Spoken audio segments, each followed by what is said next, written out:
ഞാൻ ഓർമ്മപ്പെടുത്തുന്നു, ഈ പുതുവർഷം ഉമ്മത്ത് മുഴുവനായും ഒരു പ്രതിജ്ഞ ചെയ്യണം. അത് മുത്തുനബിയിലേക്ക് തിരിച്ചു പോകാനുള്ള പ്രതിജ്ഞയാണ്. മഹാനായ സയ്യിദുനാ സിദ്ദീഖ് റളിയല്ലാഹു അൻഹു ആ ഹബീബിലേക്ക് അങ്ങനെ യാത്ര ചെയ്തത് കൊണ്ടാണ്. ഇസ്രാ മിഅ്റാജിന്റെ യാത്ര കഴിഞ്ഞ് റസൂലുള്ളാഹി വന്നല്ലോ സ്വല്ലല്ലാഹു അലൈഹി വസല്ലം. ഇസ്രാഇന്റെ യാത്ര കഴിഞ്ഞു വന്നു. എന്താ ഇസ്രാ എന്ന് പറഞ്ഞാൽ? രാത്രിയുടെ ഒരു അല്പസമയം കൊണ്ട് ബൈത്തുൽ മുഖദ്ദസിൽ നിന്ന് 7 ആകാശവും കടന്ന അള്ളാന്റെ സന്നിധിയിൽ പോയി തിരിച്ചു വന്ന യാത്ര. ഈ യാത്ര കഴിഞ്ഞു വന്നിട്ട് റസൂലുള്ളാഹി മക്കക്കാരോട് പറയാണ്. അള്ളാന്റെ ഹബീബ് അത് പറഞ്ഞപ്പോ മക്കക്കാരെ മുഴുവൻ പരിഹസിച്ചു. റസൂലുള്ളാഹിന്റെ ഏറ്റവും അടുത്ത സ്വഹാബിയ സയ്യിദുനാ സിദ്ദീഖ് റളിയല്ലാഹു അൻഹു. സിദ്ദീഖ് റളിയല്ലാഹു അൻഹുവിനെ എങ്ങനെ റസൂലുള്ളാഹിയിൽ നിന്ന് പിന്തിരിപ്പിക്കാനും ശത്രുക്കൾക്ക് കഴിയുന്നില്ല. അവരാഗ്രഹിച്ചത് സിദ്ദീഖിനെ പിന്തിരിപ്പിച്ചാൽ ഒരുപാട് ആളുകളെ പുണ്യനബിയുടെ പിന്നിൽ നിന്ന് മാറ്റി നിർത്താൻ കഴിയുന്നതാണ്. അവർ മക്കക്കാർ മനസ്സിലാക്കി ഇത് ഏറ്റവും നല്ല അവസര.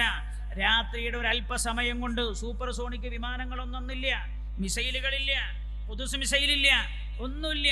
ആ സമയത്ത് ആ കാലഘട്ടത്തിലാണ്. നിങ്ങൾ ആലോചിക്കണം, ഒട്ടകത്തിന്റെയും കഴുതയുടെയും അതേപോലെ കുതിരയുടെയും ഒക്കെ പുറത്തു മാത്രം സഞ്ചരിക്കുന്ന കാലം. ആ കാലത്താണ് ഈ വർത്താനം പറയുന്നത്. മക്കക്കാരെ മനസ്സിലാക്കി എന്ത്? ഇത് സിദ്ദീഖിനെ പിന്തിരിപ്പിക്കാൻ പറ്റുന്ന ഏറ്റവും നല്ല അവസര. അവർ സിദ്ദീഖ് റളിയല്ലാഹു അൻഹുവിന്റെ അടുത്ത് ചെന്നു. എന്നിട്ട് പറഞ്ഞു, സിദ്ദീഖ്, അബൂബക്കറെ, നിന്റെ സ്വാഹിബില്ലേ, നിന്റെ ആള്, അങ്ങനെ പറഞ്ഞു, നിന്റെ സ്വാഹിബ് മഹാനായ നബിയുനാ മുഹമ്മദ് മുസ്തഫ സല്ലല്ലാഹു അലൈഹി വസല്ലം തങ്ങളെ കുറിച്ച് അവർ പറഞ്ഞു, നിന്റെ സ്വാഹിബില്ലേ, നിന്റെ സാഹിബ് ഇപ്പൊ വലിയ പൊട്ടത്തരം പറയാൻ. സിദ്ദീഖ് തങ്ങൾ ചോദിച്ചു, എന്താ?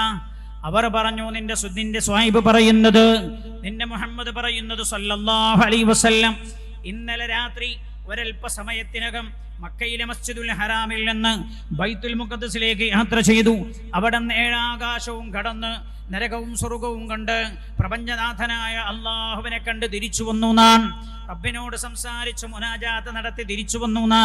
നിന്റെ സ്വാഹിബ് പറയുന്നത്, ഇനിയും സിദ്ദീഖേ, നിങ്ങൾക്ക് മാറാൻ സമയമായില്ലേ, നേരമായില്ലേ? ഇതാണ് ശത്രുക്കൾ ചോദിച്ചത്. സിദ്ദീഖ് റളിയല്ലാഹു അൻഹു ചോദിച്ചു, മുഹമ്മദ് അങ്ങനെ പറഞ്ഞോ? എന്റെ സ്വാഹിബ് അങ്ങനെ പറഞ്ഞോ? അവർ പറഞ്ഞു, അതെ. ശത്രുക്കൾ മനസ്സിലാക്കിയത് റസൂലുള്ളാഹിയിൽ നിന്ന് സിദ്ദീഖ് പിന്തിരിയുമെന്നാണ്. ഉടനെ പറഞ്ഞു, എന്റെ മുഹമ്മദ് അങ്ങനെ പറഞ്ഞിട്ടുണ്ടെങ്കിൽ ആമൻതു ബിഹി, ഞാൻ റസൂലുള്ളാഹി പറഞ്ഞതിൽ അക്ഷരം പ്രതി വിശ്വസിക്കുകയാണ് എന്ന് മഹാനായ സിദ്ദീഖ് റളിയല്ലാഹു അൻഹു. അതാ ഹുബ്ബ്. ആ ഹുബ്ബിലേക്ക് ചെയ്ത ഹിജ്റയാണ് യഥാർത്ഥത്തിലെ ഹിജ്റ. അതാണ്